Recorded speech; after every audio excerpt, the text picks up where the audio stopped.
Assalamu alaikum wa rahmatullahi wa barakatuh. May peace be upon all of y'all, those of you who are watching. Bismillah ar-Rahman ar-Rahim, in the name of God, most beneficent, most merciful. May all of our paths be cleared. Like as we talk, as we speak, as we walk. May they be blessed by God, by the divine, whoever you consider to be the divine. So I wanted to make this video because obviously a lot is going on, the different uprisings, the different conversations people are having, the heightened visibility of anti-blackness, especially institutionalized anti-blackness, and the consequences of that have been and also like a upsurge, or not upsurge, a surge in panic and visibility and anxiety. And I think that, while some of working through that is really important, and engaging in the actions that are happening are really important, but it's also important to contextualize these moments that we're having, because these are super powerful moments, right? But one of the things that I would like us to know is to remember that some of us have been preparing for what's happening right now for a very long time. These include, conjure people, so like conjure women, conjure men, those who don't identify with those labels, hoodoos, right? A lot of people who come from indigenous communities who are specifically aligned to their indigenous systems, especially though any type of systems that are in tune with spirit and what's going on. Prophecies have existed around the downfall, the destruction of the United States and the Western world for a very long time. So, I mean, it's no surprise, and to see, the things happening right now, right? Like, these are all moments that kind of fill up this bigger picture of what's happening. And so I think while all these things are happening with the heightened visibility, it's so easy to get wrapped up in these feelings of, mourning, grief, anxiety, and all this pressure. And while it's super important to be mourning the people who we're losing in the process, mourning these different times that we're losing, things like that, it's also very crucial to be understanding that, like, this is a war, these all of these moments that are happening, all of these different battles that are happening between those who are Black, those who are aligned with Blackness, and anti-Blackness versus anti-Blackness, and versus, anti-indigeneity. Those battles, like, they all fill up the bigger picture of this war that we exist in, and this war that has existed for an incredibly long time. And so, I think there's been, or I've seen a lot of conversations around people confiding in each other of, I don't really know what I should be doing right now. Should I be on the front lines too? Should I be processing too? What should I be doing right now? Should I be resting? And it could be like that for some of you. Some of you are supposed to be on the front lines right now. Some of you are supposed to be at home resting. Some of you are not supposed to be involved in this at all, at this current time, in terms of the battles that are taking place. Some of you are not supposed to have a hand in that per se, but you're supposed to have a hand in other things, But the larger questions at this time to ask yourself is not what all am I supposed to be doing when it comes to these specific uprisings and these specific moments, but what are the multiple positions you're meant to hold in this war? What are the multiple positions you're supposed to that you are meant to hold in this war, as opposed to just this moment? Who are you, and who are you and your families actually allied with? Who are you? What lineages are you connecting to at this time, intentionally or not? And then which ones are you trying to disentangle yourself from?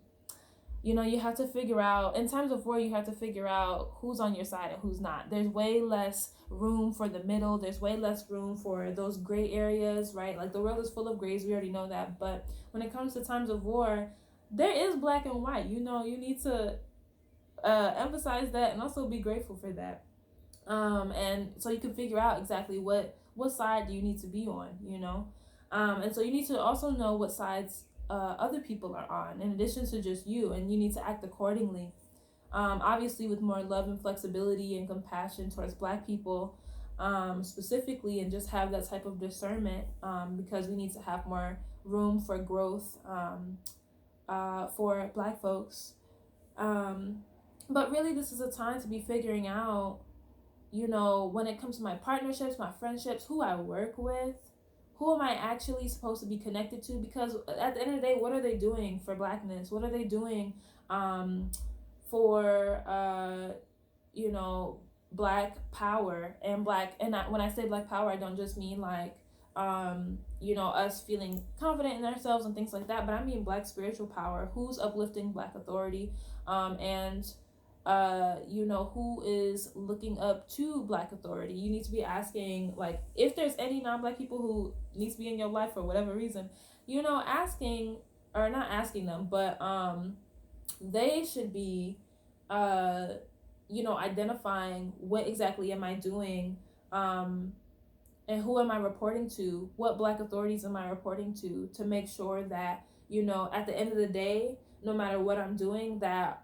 everything that I do is properly, aligned and in respect to, Blackness, without like trying to get some creepy proximity to it, not some type of like appropriative bullshit, but how am I, helping to make sure that Blackness is the winner here, as opposed to anti-Blackness, which a lot of, like a lot of non-Black lineages are, have become allied with, over time.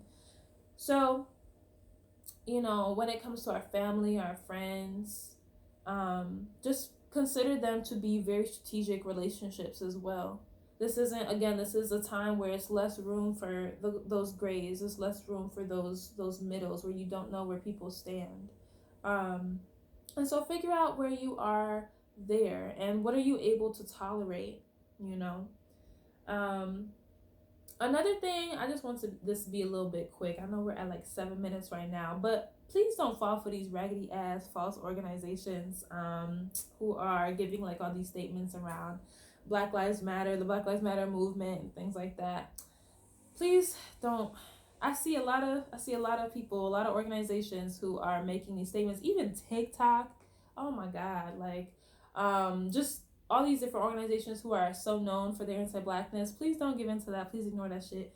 The goal, aside from all of this, or even taking into consideration all of this, is for as many Black people to survive as possible, so that we can be reconnected, um, to our Blackness, to our lineages and our families, to our leadership, to our spiritual power, and finally live with more freedom.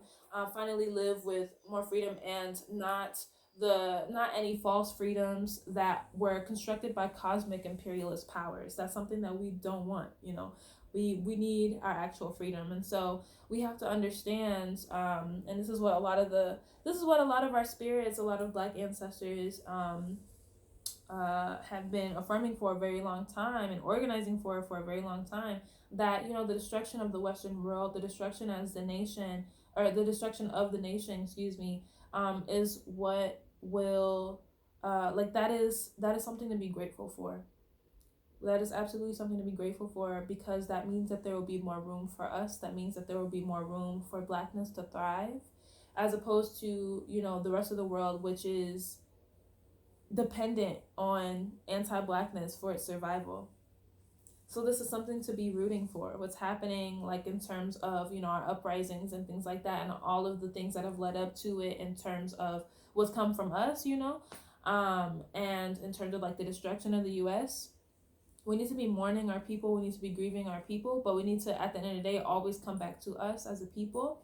And when it comes to like the non-Black people who, like, maybe watching this for whatever reason, or like, just trying to get involved in these movements, y'all have to be working with your own spirits. I have to be working with your own folks to figure out like how exactly can you be aligned to Blackness that doesn't, drain us, and that doesn't, just end up regurgitating, anti-Blackness just in a form that looks cute, or like has this aesthetic, meets a certain like performative activist aesthetic, but actually don't really do shit. um But I'm not here to talk about non-black people for real. Not to them anyway. So again, what I'm just saying is to make sure that the relationships that you have in your life, the relationships that you have with yourself, making sure that those are strategic, that they all take into consideration that this is a war that's happening. This isn't a time where we're just supposed to sit back and you know just not it's not just about sitting back, but sitting back and like not aligning ourselves with any type of black liberation ideologies that are helpful towards and centering black people of marginalized genders, sexualities, um, anybody like that, because at the end of the day, like, we have to be the most protected, especially as upholders of the sacred, which a lot of us are. So with that being said, make sure that you are staying safe out here, physically, emotionally, spiritually. Make sure you are reaching out to special root workers, root doctors, conjurers, making sure that you're checking on us, but also that you're looking to us for looking to us for like guidance if you have that capacity and they have that capacity.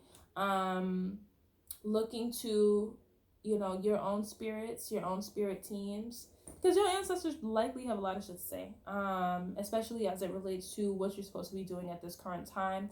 Make sure that you're connecting to people who can help you out when it comes to fulfilling your destiny, and first and foremost identifying what that destiny is, so that that can help contextualize these moments for you specifically, and for your family specifically, and help you greatly. So stay safe, but check in with your folks, check in with your spirits, the elevated ones especially, and I just hope that you have a black ass day, a black ass week, and that you stay clear, that you stay precious and alive.